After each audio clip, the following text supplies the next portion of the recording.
Shalom, salam sejahtera. Senang bisa berjumpa lagi dalam renungan firman Tuhan pada pagi hari ini. Mari kita berdoa terlebih dahulu. Tuhan, kami mau merenungkan firman-Mu. Kami memohon supaya ketika kami mendengarkan firman Tuhan, Roh Kudus bekerja dalam hati kami, memberikan pencerahan sehingga kami dapat mengerti kebenaran firman-Mu dengan baik. Dalam nama Tuhan Yesus, kami sudah berdoa. Amin. Firman Tuhan dari Keluaran 14 ayat 13 sampai 14. Tetapi berkatalah Musa kepada bangsa itu, janganlah takut, berdirilah tetap dan lihatlah keselamatan dari Tuhan yang akan diberikannya hari ini kepadamu.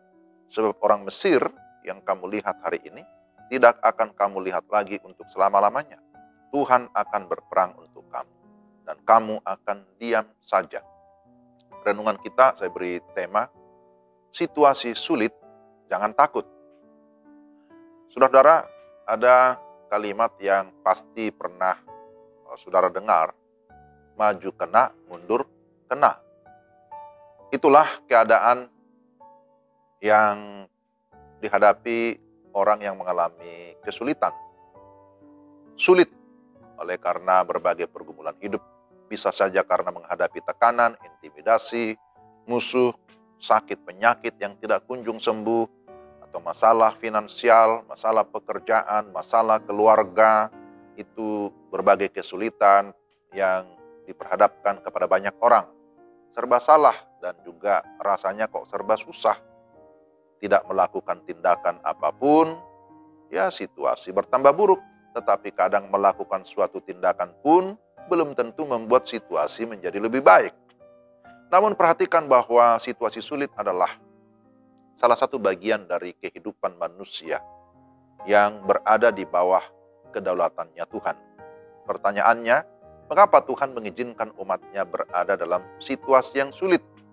Ada dua maksud Tuhan di balik situasi yang sulit. Pertama, situasi sulit diizinkan Tuhan untuk menguji hati umatnya. Sekali lagi, situasi sulit diizinkan Tuhan untuk menguji hati atau menguji iman umatnya.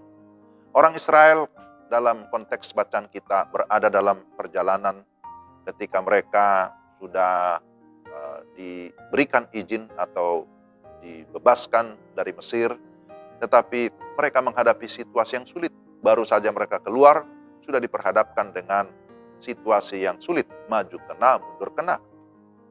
Mereka menghadapi tantangan yang begitu besar. Di hadapan mereka terbentang laut yang luas, laut Tebrau, sedangkan di belakang ada pasukan Firaun yang mengejar mereka, hendak membunuh mereka. Dalam situasi yang sulit inilah nampak hati orang Israel yang sebenarnya, bahwa mereka berada di dalam ketakutan. Bahkan ada yang komplain, yang menyesali langkah kepergian mereka. Banyak di antara mereka yang marah, yang bersungut-sungut. Kenapa Musa harus membawa kita keluar dari Mesir? Tapi Tuhan menggunakan situasi sulit untuk menguji hati mereka, untuk menguji iman mereka, supaya mereka sadar apa yang sebenarnya ada yang ada dalam pikiran mereka, dalam hati mereka. Nah, demikian juga kita, ketika kita diperhadapkan dengan situasi yang sulit, sebenarnya Tuhan sedang menguji iman kita, menguji hati kita. Apakah kita masih tetap bergantung kepada Tuhan? Ya, Tuhan mau memakai situasi apapun untuk menumbuhkan iman kita. Yang kedua, situasi sulit diizinkan Tuhan untuk menyatakan mujizatnya, untuk menyatakan kuasa Tuhan, bahwa Tuhan adalah pribadi yang penuh kuasa. Dia juga pribadi yang penuh kasih, melihat dan menyadari situasi sulit yang dialami oleh umatnya. Lalu ia pun bertindak. Dan ketika Tuhan bertindak, maka apa yang tidak mungkin menjadi mungkin terjadi. Apa yang tidak bisa menjadi bisa terjadi. Ketika Musa mengulurkan tongkatnya, maka Alkitab menyatakan terbelahlah laut Tebrau. Ini mujizat yang spektakuler. Sehingga orang Israel bisa berjalan melintasi laut itu karena sudah kering di antara laut itu. Mereka berjalan semalam-malaman sampai ke seberang. Tidak hanya itu, pasukan Firaun pun kemudian tewas tenggelam ketika mereka hendak menyusul orang Israel. Nah, saudara, sekali lagi ini bicara tentang kuasa Tuhan, keajaiban Tuhan, ketika situasi yang tidak mungkin, itu ketika bersama Tuhan menjadi sebuah kemungkinan. Dan itu bisa terjadi. Mujizat ini diberikan sebagai tanda bahwa Tuhan tidak pernah salah memimpin umatnya. Tidak pernah meninggalkan umatnya. Dan kuasanya terus dinyatakan seturut dengan kehendaknya. Di sini dikatakan Tuhan yang berperang dan kamu diam saja. Dan umat Tuhan mengalami kemenangan. Saudara, kesimpulannya bahwa situasi sulit adalah keadaan yang diizinkan Tuhan untuk membuat kita menyadari betapa kita terbatas. Untuk menyadarkan kita apakah kita masih tetap percaya kepada Tuhan. Masih tetap bergantung kepada Tuhan. Kita belajar makin mengenal diri kita dalam segala situasi yang sulit yang diperhadapkan kepada kita.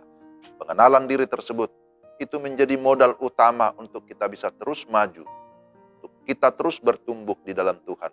Tidak perlu kecewa dan putus asa dalam segala situasi apapun, termasuk dalam kesulitan. Sebab belajar dari kisah ini, Tuhan ternyata tidak pernah meninggalkan umatnya. Tuhan akan menyatakan kuasanya, mujizatnya, seturut dengan kehendaknya. Jadi, jangan takut.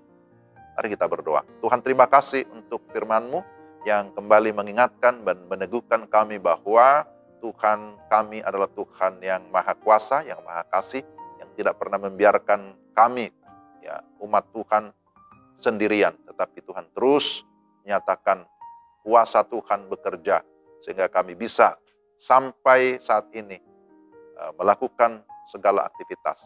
Sekalipun ada tantangan, semua oleh karena penyertaan Tuhan. Ajar kami senantiasa terus bergantung kepada Tuhan. Dalam nama Yesus. Amin. Demikian renungan kita. Tuhan memberkati saudara sekalian. Shalom.